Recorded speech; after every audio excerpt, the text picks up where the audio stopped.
We've all heard the term social skills, right? We've all heard people say, oh, that person doesn't have social skills, or, that person needs to take a class on social skills or something like that. But how many of us really know what that means, social skills? How many of us actually know the definition of social skills? How many of us know how to improve social skills? Well, that's what I want to go into today. This is the Psychology in Seattle podcast. I'm your loyal host, Dr. Kirk Honda. I am chair of the Couple and Family Therapy program at Antioch University, Seattle.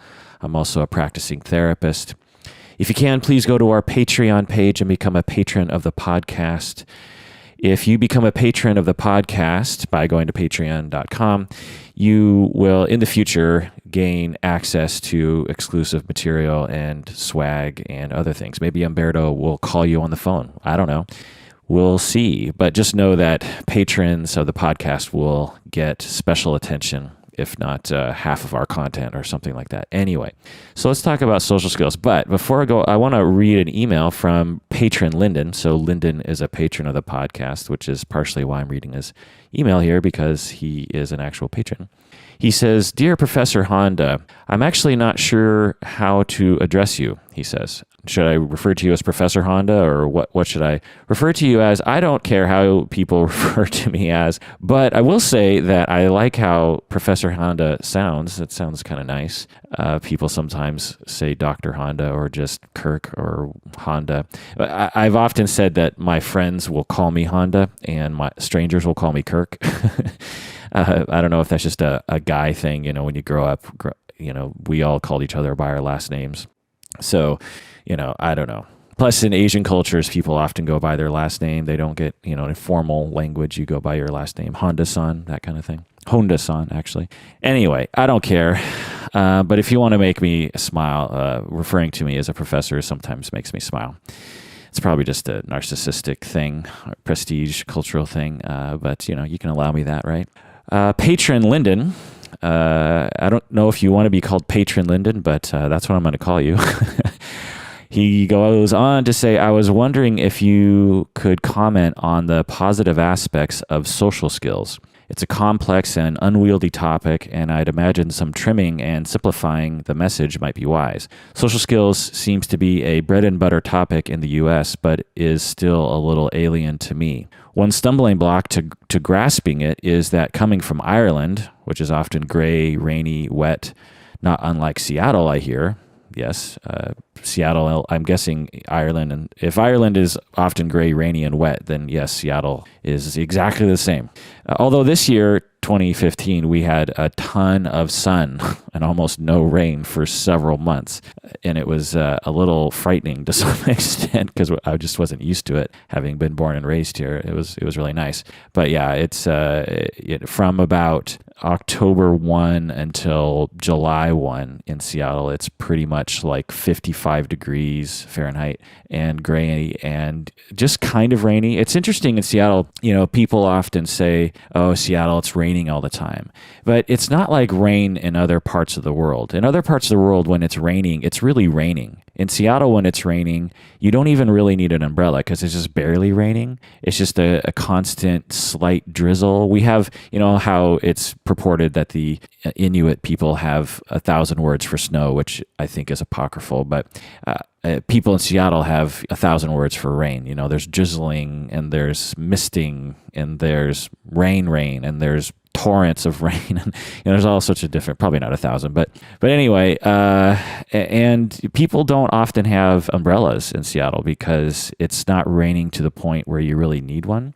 It doesn't stop drivers in Seattle from not knowing what they're doing when it suddenly starts to rain, so that's consistent. But I hear in other cities it's worse. Anyway, Patron Linden goes on to say he's in Ireland, where there is a pretty organic social structure, historically very, very homogenous, and people there involve themselves in storytelling, charisma, humor, charm, wit, and playfulness. It is kind of like what Berto was talking about regarding dancing in Colombia. So Berto was talking about how dancing was ubiquitous in Colombia when he was growing up, in that people, teenagers, when you went to parties, if you couldn't dance, you weren't anybody. As a man, you had to be able to lead in, Colombian dance technique, which I'm guessing involves lots of twirling. Because I've seen Berto do this. He can instantly grab a woman and twirl her around and throw her around on the dance floor, and his legs are all going everywhere. And growing up in Seattle myself, I have absolutely no idea how to do any of that stuff, and it feels completely foreign to me. Anyway, so patron Linden is saying that charisma, humor, charm, and wit and playfulness are just a part of upbringing in Ireland. That would be my assumption of people in Ireland. They seem to be witty people and charming people. He goes on to say, the overall impression of our social world is holistic, so the idea of formulating discrete social techniques comes over a little odd outside of specific professional contexts. He goes on to say, the term social skills gets thrown around a lot online, in the media, and seemingly in American popular culture. I can imagine there might be some bad ways of using the term. For example, a group do not like a person much because of his or her clothes, attitude, personality, inability to fit in, etc., and simply label him or her as lacking social skills. Another example in which the term might be used poorly, according to patron Linden, is as a part of this ridiculous pathologizing of everything, implying that anyone demonstrating social awkwardness or tactlessness is on the autism spectrum, has Asperger's, or lacks social skills. These are all good points that I'll address later on here. Another example he imagines social skills term being used poorly is, in general, as a placeholder term to justify excluding, mistreating, bullying, or lording it over people who may have vulnerabilities or deficits in terms of socializing. Incidentally, patron Linden, I have read enough of your emails to know that you're an intelligent man, and if you wanted to have your own podcast, you really should. Maybe Psychology in Ireland or Dublin or wherever you're from. Dublin is Dublin? Do I know any other cities in Ireland? Dublin. This is, typical American. We don't know anything about the rest of the world. Google different cities in Ireland. Galway. I've never heard of that before. Cork. I think I'm at Limerick. Of course, I've heard of Limerick because of limericks. Belfast. That's the other one I've heard of. Waterford, Kilkenny, Derry. These are all. So basically, I've only heard of Dublin and Belfast and Limerick. Maybe Cork, but not these other places. It's shameful. Shameful. I'm a shameful American. I loved the movie Once. That's one of my top. Me and Berto, we still talk about that movie as being life-changing to us because we're musicians, and just this beautiful movie. I saw the musical, which was great. Makes me cry all the time. The Commitments, oh my God, when I saw that as I was probably like 20 years old in college, that was, again, life-altering for me as a musician, just seeing a movie about rambunctious, working-class musicians singing American soul. I mean, and the guy from Once, incidentally, was in The Commitments. So just love that movie. In the Name of the Father, I remember that movie. The Guard, actually, if you get a chance, if you haven't seen the movie The Guard, it is really, really funny and really interesting. I just really love that movie. The Devil's Own with Brad Pitt and Harrison Ford. Just funny to have two Americans playing Irish people there. Anyway, patron Linden goes on to say, I've done some preliminary research into the notion. I'm a layman and have no access to scholarly journals, but the same sorts of concepts show up under many names. People skills, social skills, soft skills, a subset of life skills, interpersonal skills, and so on. As far as the history goes, there had been a 20th century tradition in the U.S. of looking for life-relevant skills to teach kids who may not be intellectually gifted in the hopes that they would get a benefit out of schooling that could be transferred to everyday life. This kind of thinking emerged in a culture where business-focused, pragmatic, and self-management style programs were seen as formulae for pulling oneself up by one's bootstraps. It is more evidence of what you mentioned in a previous podcast, that Americans value the notion of the self-made man. He goes on to say, would Tarantino's Pulp Fiction have been more engrossing if he had worked on his social skills? On the other hand, there are lots of published studies indicating that good social skills do lead to positive outcomes for most students and pupils. His email is very long, but there's so many interesting things he's talking about here. I just can't help but to read it. He also says, As I understand it, in the 70s and 80s, American companies were having trouble with maintaining respect, communication, and politeness in multicultural business meetings because business was becoming so globalized that cultural faux pas were occurring, and there was a rush to try to remedy that. In addition to that, it was thought that better communication, assertiveness, and empathy would improve business outcomes. One of the things that concerns me is people pathologizing themselves or stigmatizing themselves by attributing outcomes to poor social skills when that might not be the problem at all. For example, imagine a child who has a tendency to catastrophize and is slightly more nervous than usual. Attending high school for the first time, the nervousness puts off other kids, the child learns shame. Later, they make a mountain out of a molehill and read up on social anxiety and self-diagnose as having poor social skills. It would be interesting to get your opinion on the topic, what you think the positive range of social skills are, how it helps in therapy, how you have approached it in professional and academic life, and what you think the limitations or downsides of the notion are. For example, when doing the podcast with Berto, although you may be worrying about the audio, moving the conversation along, being sensitive to the audience, and so on, I doubt you could be thinking, much less worrying about every little movement, interaction, change of manner, and so on. And this is where I struggle with the notion of social skills. Sure, some broad recommendations about how to be polite and mannerly and empathetic could be very useful in general. Specific advice I can also see as useful, for example, how to keep people's attention in a meeting, how to do an icebreaker at a seminar, how to address a superior, and so on and so forth. So basically, Patron Linden here is talking about how there are some websites talking about how to have social skills, and they'll give specific advice on how to have social skills. And he's saying, it's probably, there's probably some specific things that might help, but it seems a little strange to have a notion that you could give someone a couple tips and then they'll have good social skills in life, because, social skills are much more complicated than that. And Patron Linden ends here by saying, I have demonstrated terrible social skills by sending this monster of an email. No, I don't mind long emails. People often do. They often apologize if they send me long emails. They'll say, "Oh my God, this email is so long." I don't care. I read fast enough to make your email. Plus, if your email is ridiculous, I just won't read it. Although that's probably not even true. I'll probably read every word that people send me. The podcast is small enough that I can actually read people's emails, and so if you send me something, I'll read it. Anyway, okay, so let's define social skills before I address Patron Linden's excellent questions.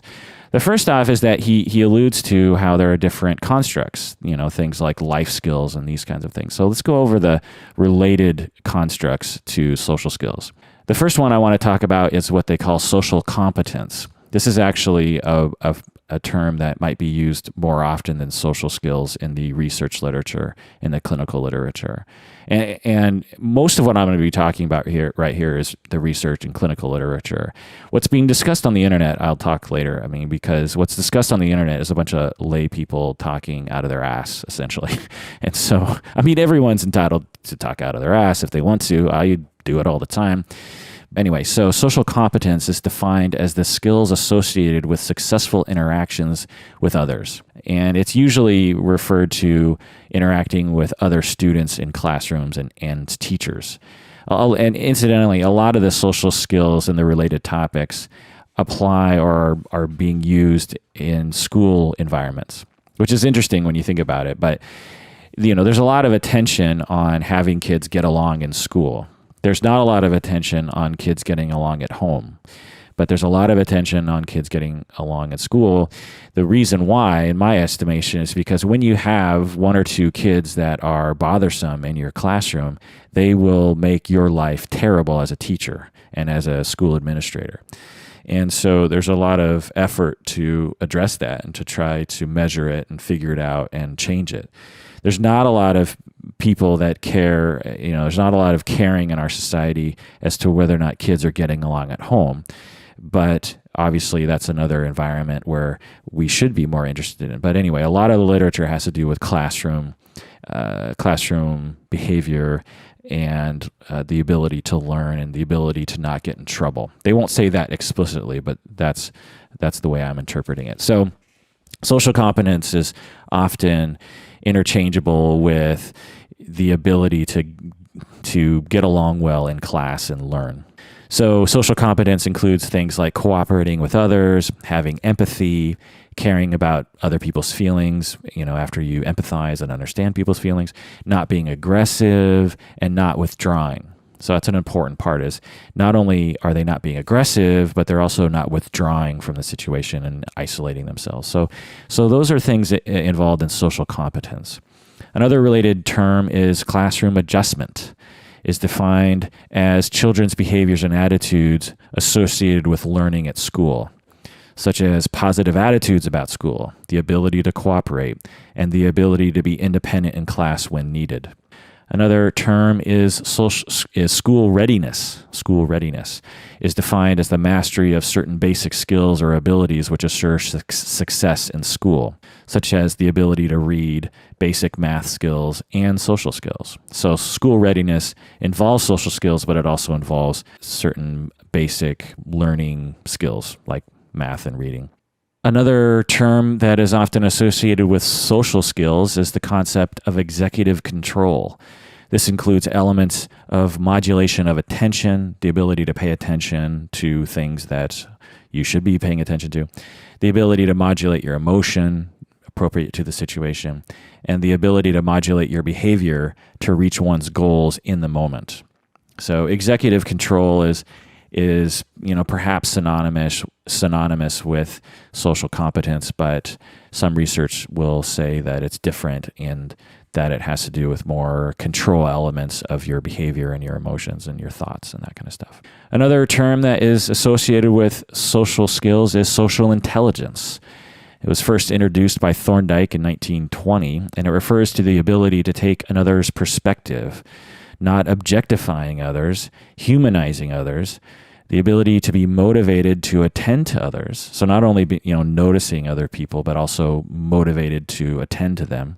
The ability to thoughtfully reflect on social interactions. So after an interaction happens, you can thoughtfully reflect on it in a way that is not too distorted. The ability to have a greater understanding for one's social world, so sort of a big picture ability, and the capacity to engage in satisfying relationships. This is all elements of social intelligence. It's close to, if not the same as, social competence. Again, there's all these terms, and even the researchers will agree that there's too many terms and that sometimes they are the same terms. They're the same definition, just different terms. Although many people consider the word intelligence to be a stable ability, researchers mainly define any type of intelligence, whether it's social intelligence or just the IQ intelligence. They define any type of intelligence as an organized set of cognitive principles that permit accurate judgments and wise choices. And intelligence can be changed over time. So intelligence is usually, like I said, in society, associated with just an innate thing that you're born with. And certainly there are genetic components to various intelligences.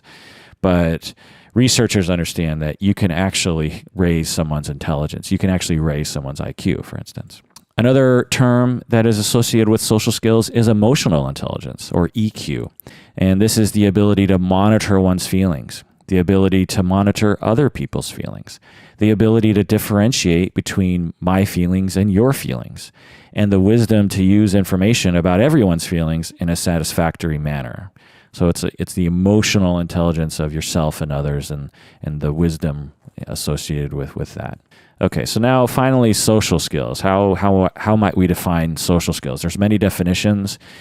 It involves one definition is the various skills and abilities needed to get along with others. The ability to create relationships with others, how to initiate a relationship with others.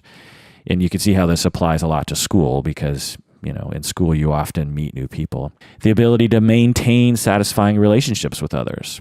How do you keep a friend? How do you manage conflict with friends? The ability to perceive and understand what is happening socially. So the ability to perceive others, to understand what's happening around you. Things like noticing social cues. You'll hear that phrase. Understanding other people's emotional states, mentalization, having eye contact with others, monitoring what's going on other people's faces so that you can understand what's happening. The ability to act in a way that results in satisfactory interactions for everyone, not just yourself and not just for other people, but for everyone. And the capacity for self-control is also involved in social skills. I want to hit her, but I shouldn't hit her, so I'm not going to. I want to take that thing from that boy because it looks good and I want it, but I won't do it because that is not a socially appropriate thing to do. And that is also going to cause problems for me because that person will in the future not like me as much and might not share with me in the future. And so I have to restrain myself from taking that thing because I know that later on it'll be bad for me, even though it's good for me now. Also, the ability to have self-control over your tantrums. This is a skill that all children learn because they all will have tantrums at some degree when they're younger. And every child learns that tantrums don't help them in the end. There's an urge in adults to have tantrums, right? We all have that urge. We all have that urge to just flop on the ground and scream. And sometimes we might do that in the appropriate company. But at some point in our lives, early on in life, preschool age, we learned that throwing a tantrum doesn't actually help us in the end, even though it feels good in the moment. And even though it might get us some temporary relief because maybe we won't have to take a nap, because if you're throwing a tantrum, they can't force you to take a nap easily. So you'll get some temporary relief, but ultimately it's not helpful to you because it makes you look like a fool. It alienates other people. It just puts off a consequence, and sometimes you'll even get a greater consequence. Like, I want you got to buy me. You said you were going to buy me something at the store, and I want this. And mom says, well, I only said you could spend $5, and that thing is worth $20. And then you throw a tantrum, and then mom says, well, now I'm not going to buy you anything. And so we've all had good parenting like that, or hopefully we've had good parenting like that. And we've learned that manipulative tantrums are not the answer. And so we need to have self-control over that. And social skills involves that ability to control tantrums and other kinds of behavioral urges. So again, just to review, the various skills and abilities needed to get along with others, the ability to create relationships, the ability to maintain relationships, the ability to perceive what's happening, social cues, the ability to understand other people's emotional states through attachment and mentalization, the ability to act in ways that result in positive interactions with others, and the ability for self-control. These things are all involved in social skills. I will say, though, that in the research literature, sometimes they don't define social skills at all, and they just refer to it. I could provide plenty of chapters and books and articles for you, but I won't because it's boring. But understand, just know that there's a lot of reference to social skills without ever defining it. And if you've listened to the podcast, you know that it's a pet peeve of mine when authors don't define what they're talking about and they just throw out a term without defining it. And so it doesn't take much to define things, it just takes a sentence or something to define it. And so a lot of people don't define it. In fact, the definition that I just provided you is a comprehensive definition that I pulled together from several different sources. One source would provide one part of this definition, another source another part. And so I'm providing you with the most comprehensive one that I could find.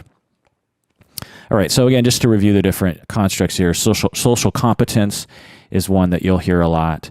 Ones that you'll hear less often are classroom adjustment, school readiness, executive control, social intelligence, emotional intelligence. You'll hear that one sometimes, but again, social competence is the main one that you'll hear in the literature, and of course, social skills. Other terms that patron Linden refers to are things like people skills, soft skills, and life skills, interpersonal skills, these kinds of things. These terms are not found in the research literature. People skills, soft skills, interpersonal skills, I haven't come across in the literature. It's not to say that they aren't in respectable literature, but I haven't heard it. Okay, so just as a sidebar here, there are several measures that psychologists will use to measure the social competence or social skills in children. And there are 6 main ways of measuring social skills. And these are the 6 main ways of measuring all sorts of psychological constructs. But regarding social skills, there are 6 main ways. The first is self-report instruments, meaning that you just ask children to fill out a survey. Things like how well do you get along with others, and how liked are you, or how hard is it for you to control your urges, and this sort of thing. And these are good for measuring how they see themselves, but it might not be very accurate, right? Because if you ask a child to evaluate themselves, they might have a distorted view of themselves. One particular measure that is a self-reported instrument is called the social skills rating system.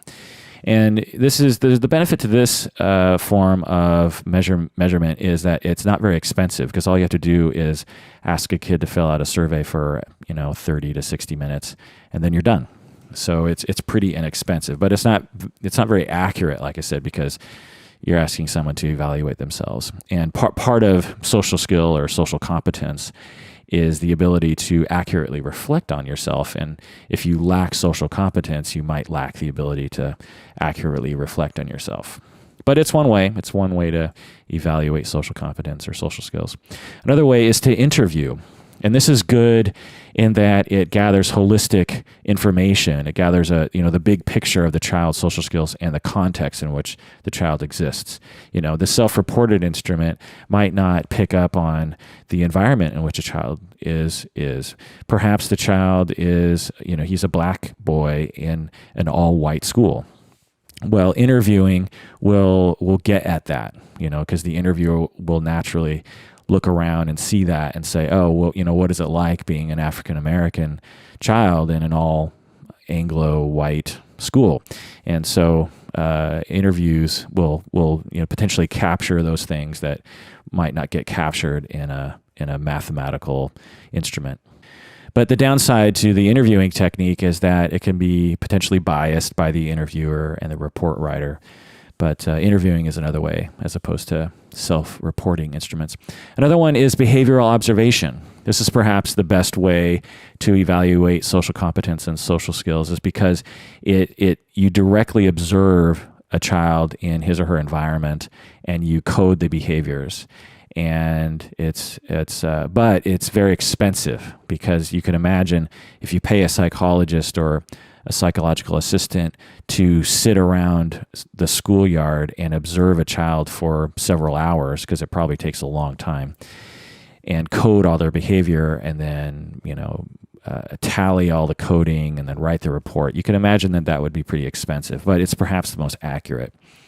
There's also behavior rating scales, which is similar to behavioral observation. There are also projective expressive techniques. These are things like sentence completion. This one isn't generally used because it's too much dependent on the evaluator's opinion, and it's not mathematical enough, and it might not predict very well what's happening. In other words, you ask a child to fill out different sentences. It'll be like, when I'm at recess, I like to blank. And then it says several questions along those lines, like, regarding other kids on the playground, I am the one who likes to blank, or something, and you evaluate the child's answers to those questions or those sentence completions, and then you write a report based on those data. And this is a kind of an old school way of evaluating people. And again, there's a lot of bias on behalf of the evaluator that might get infused in there. And it's hard to norm a projective test because there's too much variance in the responses by the people. So it's not generally used these days, but some people still use it. And personally, I think it could get you some very interesting information about the child, but it's not necessarily, but it shouldn't, in my opinion, be the only instrument that you use. It should absolutely be paired up with other ways of evaluating children. And the sixth one is a sociometric technique in which peers rate the individual. So this is the opposite of self-evaluation or self-report, and this is peer report. And this is good for evaluating how peers see the child, and can be a very good way of figuring out what's going on. But it can be deceptive sometimes, because some children are bullied or unfavored for reasons unrelated to their social skills. So you can imagine a kid who, say, is poor and doesn't have all the cool clothes and the cool gadgets. And you can imagine, half the class hating that kid because that kid doesn't have the cool stuff. But the poor kid could have excellent social skills, but when you ask peers to evaluate him, they all hate him, and it makes it look as though that kid doesn't have any social skills, when in fact he does. He just doesn't have the cool stuff. So the sociometric techniques, or the peer ratings, has its problems. But again, it's very cheap, because you only have to, walk into class or I don't know how you do it exactly. I haven't done this form of evaluation or assessment, but I imagine you would have kids fill out, rating forms on all the different classmates. I don't know how you do that, because it's like, okay, we want to evaluate Johnny. We're going to have the entire class fill out this form about Johnny. That would be pretty frightening to Johnny. But anyway, just to go into some more specific measuring instruments, we have the student-teacher relationship scale, which measures conflict, closeness, and dependency in terms of the relationship between the student and the teacher. We have the preschool and kindergarten behavior scale, which measures social cooperation, social acceptance, social interaction, externalizing, internalizing antisocial behavior, and the capacity for being self-centered. And just a note about externalizing versus internalizing. Externalizing involves behaviors such as getting angry, being aggressive. You're externalizing your emotions in a way that isn't helpful. And internalizing involves behaviors like hating yourself. So if you get into a bind socially, people tend to either externalize or internalize in maladaptive ways. So I'm guessing that's what they're referring to. And in terms of gender, boys are socialized to externalize, and girls are socialized in general to internalize. Other sorts of measures are the behavior and emotional rating scale, the child behavior checklist, the comprehensive school climate inventory, developmental assets profile, school social behavior scale, social skills improvement system rating scales, and the Washington State Healthy Youth Survey. So these are all just different measures that are used by psychologists to evaluate the social skills and social competence of children. I would just want another sidebar here is I've done podcast episodes on social skills. For instance, we did an episode on Minecraft therapy, in which Johnny Knowing talked about how he, as a therapist and I think he's a graduate from Antioch. I'm pretty sure he graduated from Antioch University, Seattle. But he provides therapy to children via Minecraft, and he has a whole system of helping kids develop social skills while playing Minecraft. And the benefit there is the kids love playing Minecraft, so they don't even know they're doing therapy. And he knows how to speak the language of Minecraft. Similar to that, I've done episodes on Dungeons and Dragons therapy, in which Adam Johns and Adam Davis, they both run a Dungeons and Dragons group. Again, the kids love to come because they get to play Dungeons and Dragons, but they also are learning social skills while they're doing it. Okay, so let's just go into a little bit of the culture here. In American society, we tend to privilege extroversion. And so we tend to pathologize introversion, even though introversion has nothing pathological about it. It's just an interpersonal preference, And however, researchers tend to understand that social skills are about being socially flexible and adaptive rather than being extroverted or introverted. So researchers will look at how adaptive are you? Do you get along with others? And do you have satisfying relationships? And certainly extroverts and introverts can both have those things. But in American society, we tend to look at introverts and say, oh, they lack social skills, when in fact, they just might not really care about interacting with groups of people.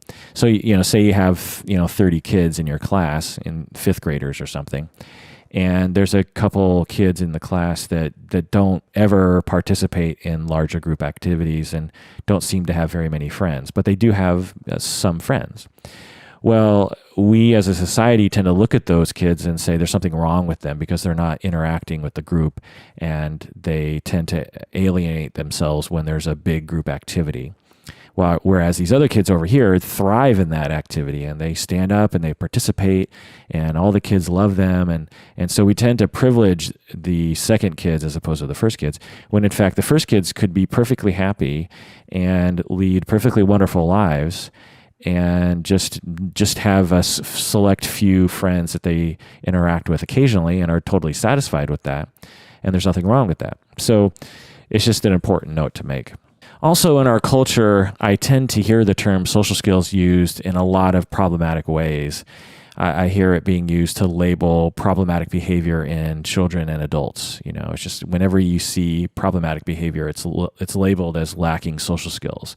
But it might not have anything to do with social skills. It might have something to do with something else. I mean, I guess it depends on your definition of social skills, but certainly there's some overlap. The more social skills you have, the less likely you're going to have problematic behaviors socially. But I can certainly imagine some people exhibiting social behaviors that are not so great, and yet having very good social skills. So it just kind of depends on the definition, I guess. Also, I hear the term social skills being used for someone who isn't liked by other people. So if other people don't like that person, they tend to get labeled as not having any social skills. But again, it might be related, but it might not be. Or someone who's introverted, as I was talking about earlier. Or someone who's quirky. This is my biggest pet peeve, is that if you have a child or an adult that is quirky, that talks in a sort of different way, or tends to have a different sense of humor, or tends to, I don't know, just walk through life in a quirky manner, meaning that they're not right down the middle traditional sort of mainstream Americans. Well, they tend to get labeled as not having social skills. And this is a big pet peeve of mine. And I spend a lot of time in therapy trying to dispel this, because I'll get clients coming to me as adults and they'll say, yeah, there's something wrong with me. I don't have any social skills. And after interacting with them, I realize they have tons of social skills, but they're just quirky. They're just a little different. Their sense of humor is just a little different. So I spend a lot of time trying to help them not feel as though they lack social skills, and trying to help them to value themselves for just being a little different from other people. And that's what makes them special. It's one thing if you're quirky in a way that alienates other people and really puts people off. It's another thing if you're just different and you like to be different, and people who are put off by you tend to be people that are uncomfortable with difference, but other people who are different like you, they really like you. And so it's just an important distinction to make, is that quirkiness does not equal lacking social skills. Also, the term social skills is often used in the context of autism, particularly mild autism, because when people are labeled as being mildly autistic or high functioning autistic, an automatic thing that is assumed is that they lack social skills. And I could go into a whole rant about the mild autism label or the high functioning autism label. But just know that just know this, is that, again, plenty of people are just quirky. They're just not mainstream. They're just different in the way that they think and the way that they act and the way that they prefer to be in the world. And we don't need to pathologize this, and we don't need to add the label of mild autism or high functioning autism. Those labels, in my opinion, should be used for particular kinds of people. Again, I won't go into it right now. But in our society and in movies, we're obsessed right now with this mild autism or Asperger's. I was watching the movie, what's that movie about Turing, The Imitation Game. Well, Turing, Alan Turing was not, at least the experts and historians agree that he should not be considered to have been Asperger's or mildly autistic. He was gay and he was brilliant and he was quirky, but he was not autistic. But in the movie, because we have so much in the pop culture regarding, mild autism and how that contributes to how certain geniuses become alienated. It's a certain story that we like to tell these days, which is weird to me. But because we have that construct in our society right now, they made Turing into a mildly autistic person in which he had trouble picking up on social cues. He had trouble with relationships. And from what I understand, from what historians say, and they critique the movie for this, is that wasn't the case. So we have this weird thing going on in our society right now where if you're a genius, then you're automatically assumed to be mildly autistic, which is just really, really stupid when you understand mild autism. Not that mildly autistic people can't be geniuses, because they, of course, can be. But geniuses the word genius should not be synonymous with Asperger's the way that it seems to be kind of in our society right now. Being a genius means that you are, in all likelihood, more able to have social skills, because having the capacity for all sorts of intelligences, you're likely to also be very smart when it comes to social relationships. And you're also, your ability to reflect on yourself, the ability to gather information, the ability to listen to other people. All of these are capacities that people that are highly intelligent have. And so, I don't know. That's just another rant I can go on. Okay, now what about social skills training, which is what patron Linden was talking about. And just to take a little time out here is to attempt to convince you to become a patron on our Patreon page. A little update. Let me look here. We have 18 patrons, which is awesome. And that is very special to me that the 18 patrons have become patrons. And just to announce who those people are, the newest patrons are Patron Leo, Patron Xavier, Patron Jane, Patron Aaron, Patron Pavel, Patron Pamela, Patron Tasha, and so on. So please become a patron of the podcast, because patrons are in the future going to get swag. I don't know, mugs. Maybe Berto will call you, like I said before. Maybe we'll all call you. Maybe you don't want that. And you'll get access to exclusive content.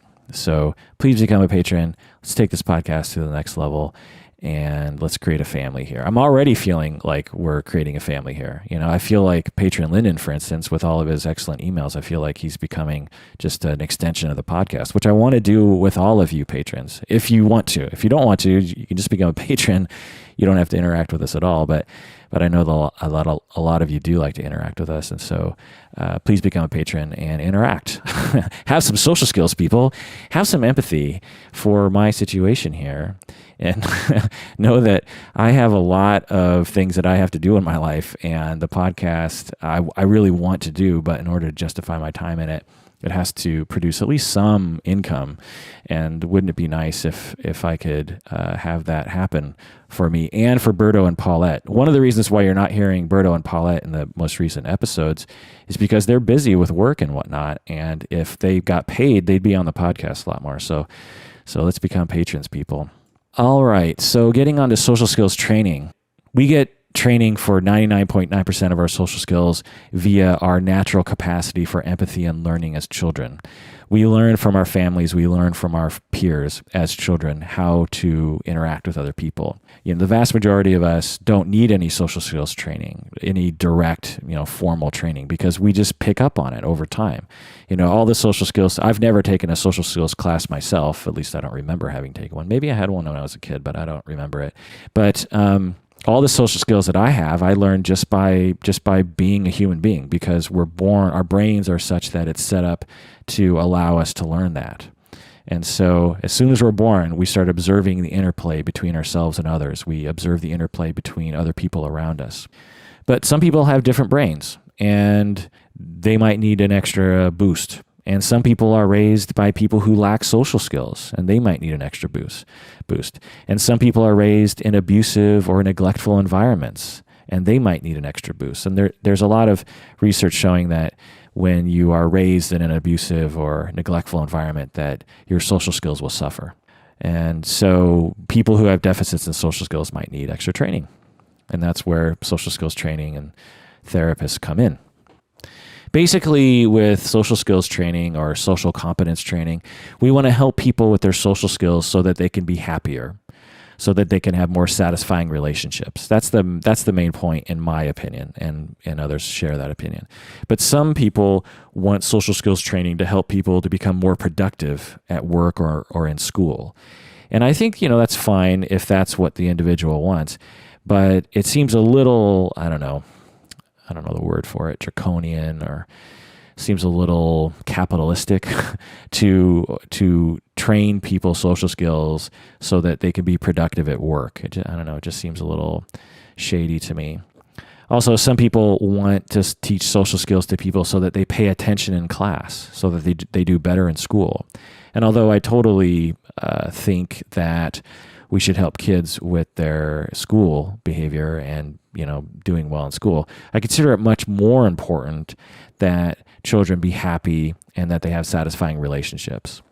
So, I just want to provide that distinction. Because a lot of people suffer from social skill issues. We are entirely social animals, and we depend on our social relationships, and we measure our worth based on our social relationships.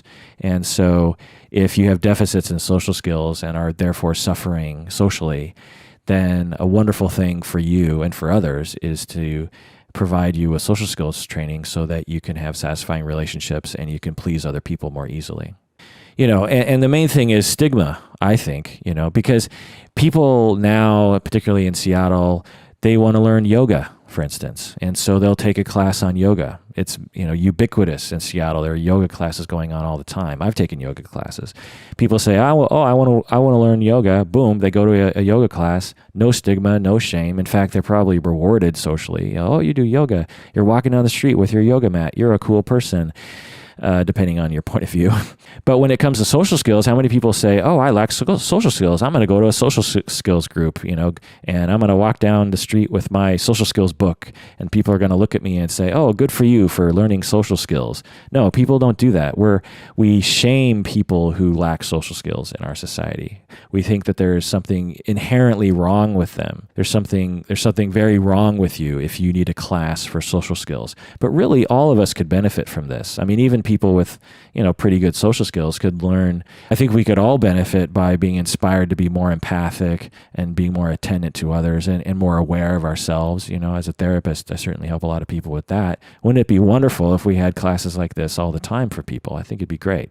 Anyway, okay, so getting back to patron Linden's email here. So patron Linden seems to be saying that the term social skills gets thrown around in American popular culture more than in Ireland. I could see Americans being particularly interested in that for a number of reasons. One is that, I don't know, we're just particularly talky when it comes to these kinds of things. But I also think that in America, there's a lot of attention on children in schools these days. And part of that has to do with social skills. And we're extremely focused as a society on school performance. I can't tell you how many times I've talked with parents about school performance. They'll have a kid will say be neglected or abused as a child, and they have emotional issues. Well, a lot of parents don't bring in their children to therapy just because they have emotional issues. But what they will bring their children into therapy for is when the child starts getting Fs in school, when they start not getting good grades in school. So usually that's around age 13, 14 is when their grades start to drop or be noticeable anyway. And when that happens, that's when parents will bring their children into therapy. And they'll say, this kid isn't doing well in school, the kid's skipping school, the kid's grades are going down, we really need to address that. And then after assessing, often what I'll find is that they've had a long-standing emotional problem that's been happening for a long time. And the parents basically knew about it, but they weren't alarmed by it, or it didn't really motivate them to bring in the child into therapy. And the opposite is true too. If you have a kid who has emotional issues, but does well in school, a lot of times I don't see them coming into therapy. I should also say that if you have an emotional problem, it'll likely impact your school performance. So for a number of reasons, but anyway, so American culture is extremely focused on children in terms of their performance in school. In my opinion, they're focused too much on it. Of course, school performance is great, but shouldn't emotional performance and emotional satisfaction and emotional skills and emotional intelligence, shouldn't these things be more important than your ability to do a math problem? In my opinion, the answer is yes, because emotional intelligence and emotional satisfaction carries over into all aspects of life, and the ability to do a math problem doesn't. And so you'll find that American culture is very focused on that. And I don't know about other cultures, but ours certainly is. And so you'll find that social skills are often matched up with that kind of talk about performance in school and getting along and paying attention. Patron Linden goes on to talk about some bad ways in which the term is used, as I was reading earlier, but let me comment on that. So he says, a group doesn't like a person much because of his or her clothes, attitude, personality, and inability to fit in, and they simply label him or her as lacking social skills. Yes, absolutely. I've absolutely seen this. You know, you have a child that likes to be different, or is introverted, or is quirky, and absolutely gets labeled as lacking social skills when they absolutely could have social skills, but they are just quirky or being targeted by the mainstream group of kids. Patron Linden asks, as I read earlier, would Tarantino's Pulp Fiction have been more engrossing if he had worked on his social skills? Incidentally, I just watched Kill Bill, Part 1 and 2, Volume 1 and 2 recently. When I first saw that in the theaters, because, you know, Kill Bill, I think it was Pulp Fiction, and then Jackie Brown, and then Kill Bill. And Kill Bill, people had a lot of hopes for, and a lot of people didn't like it because it wasn't like Pulp Fiction, and it was very gory. You know, Kill Bill has a lot of gore in it. But I actually liked it watching it second time around. It has a lot of really great things in it. I kind of liked Kill Bill. I liked it much better. I think it had some really slow moments at the end of Volume 2, though. But anyway, I also was thinking it's a massively feminist movie because most of the characters are women, which is really incredible when you think about it. This is an action, gore, adventure movie, and the majority of the characters are women. And the fact that they're women isn't really referred to. You know, the lead character, played by Uma Thurman, is a woman, and her femaleness isn't really referred to very often. You know, and that's one thing that really bugs me about American film sometimes, is that if they're not a white male, they're often referred to as, you know, the woman or the Asian guy or the black guy, rather than just being a person, you know. Whereas white males, it's like, oh, well, you know, yeah, he's just a guy, rather than it's like, oh, well, that's the movie about the white guy, you know. Just a little side note there. But anyway, Patron Linden asks, would Tarantino's Pulp Fiction have been more engrossing if he had worked on his social skills? This is a very good question, because Tarantino is notorious for having terrible social skills. Having said that, I will say that he probably has some social skills with some deficits. If he had no social skills, my guess is he would never get any film off the ground. So, and getting back to my quirky thing, if you watch him, you could define him as just being very quirky. It's hard to evaluate celebrities sometimes because they know they're being watched by people, and they know they're being evaluated by millions of people. So it's hard to know if they're putting on a show or not. You know, like Kanye, I'm always wondering if he's trolling all of us or not, because some of the things he does, I'm just like, what? Why did you do that? But if he just acted normal, I wonder if he wakes up in the morning and says, like, if I just act normal today, that was a wasted day. I want to do something different. And so by being provocative and saying some of the stuff he says, bro, I wonder if that's his act, if that's what he's, you know, if he's doing it on purpose. So it's hard to know with people like Quentin Tarantino if that's really how they are. I mean, I guess you'd have to ask someone that's close to them, and maybe even before they were famous. Plus, famous people have a lot of people around them that say yes all the time to them and allow them to do whatever they want. And I'm just going to take a guess and say that if any one of us had literally thousands of people around us that would tolerate every single thing that we did, every temper tantrum, every stupid idea we had, everyone said, "Oh my God, you're a genius." If we had that for 5-10 years, we would all become assholes. I'm pretty sure of that. And so perhaps Tarantino was like that. Having said that, can lack of quote unquote social skills result in good things like Pulp Fiction? And I would say absolutely. The ability to think outside the box, the ability to think differently has a lot of benefits to it. And so lacking quote unquote social skills isn't necessarily always negative. Having said that, if we're defining social skills in the way that the research literature tends to define it, when you have deficits in social skills, in all likelihood, you're going to have dissatisfactory or not as satisfactory relationships with others. And since we're social animals, that is probably going to be less of a satisfactory life to that person.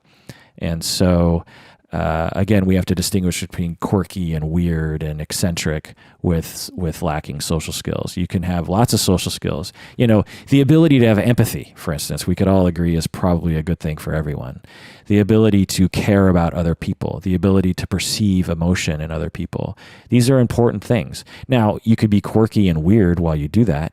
Say someone's on the street and you notice that they're, upset about something, and you walk up to them and I don't know what's a quirky way of saying, you could say something like, well, it's quirky to walk up to someone on the street. Someone could say that person lacks social skills by walking up to a random stranger on the street. But, say you walk up to them and you say, "Oh, I noticed you seem to be upset. Can I help you?" Well, that's quirky. And again, someone could say you're lacking in social skills, but it might actually be a good thing, to act quirky and yet have good social skills and yet have the ability to empathize and to care about other people. Let's see, is there anything more I could say about social skills? As far as what Patron Linden goes on to say in terms of having specific tips on the internet, the internet will provide specific tips on how to have social skills. Yeah, I completely agree. That's ridiculous. Social skills, even though I identified all those measures and we're trying to define all this stuff, social competence and social skills is extremely subjective. I mean, just imagine trying to measure that exactly and to discuss that in a particular person. To say like, well, how satisfactory are their relationships in life? That's a very tough thing to measure. And this is why I love psychology and psychotherapy, is because it involves so much wisdom and understanding and contemplation and discourse with other people. That through that wisdom and discourse with others and humility in terms of acknowledging that you don't know anything about anything or you know very little about things, that you can explore something. To explore the concept of social competence in yourself and in other people is a very subjective process.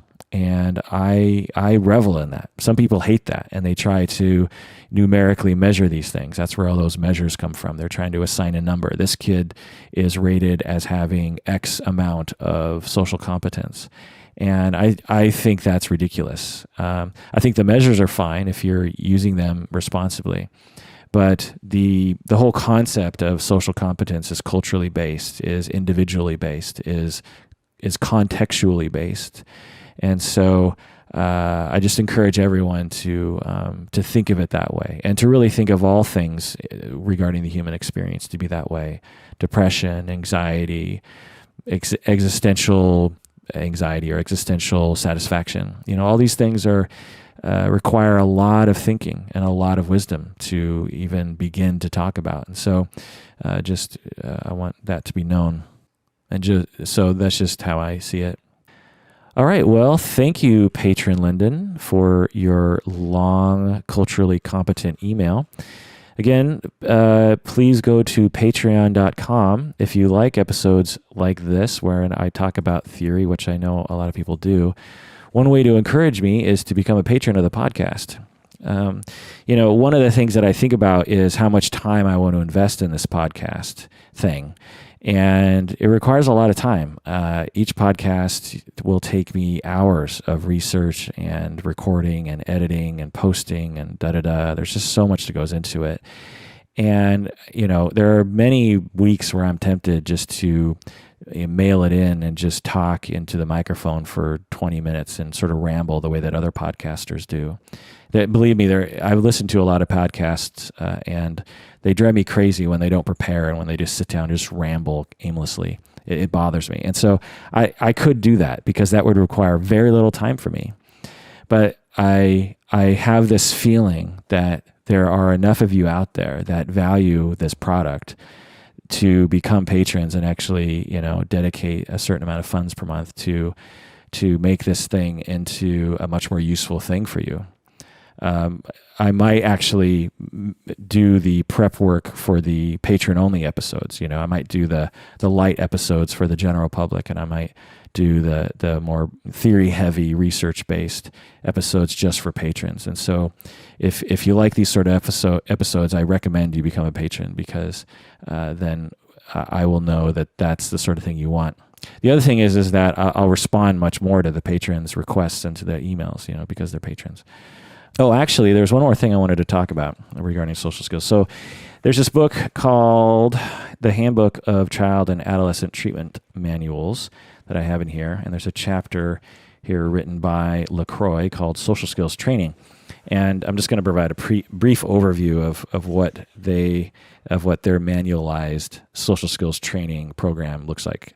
So it's a group format in which they work with kids. Session 1 is creating positive interactions. So they're just trying to create positive interactions between the participants.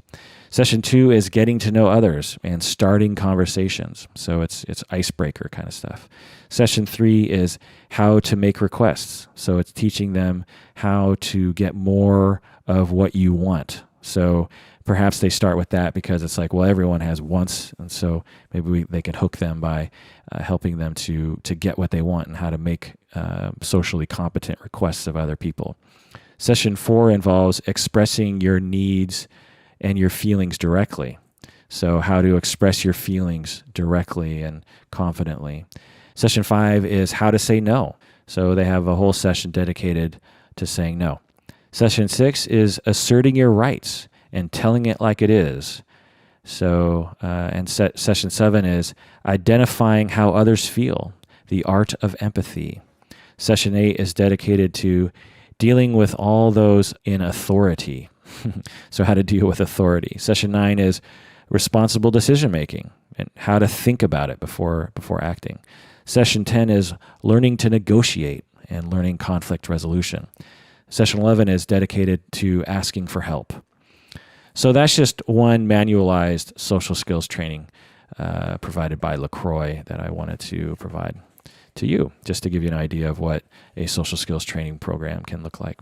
All right, well, that does it for another episode of Psychology in Seattle. Thanks for joining me, and please take care of yourself because you deserve it.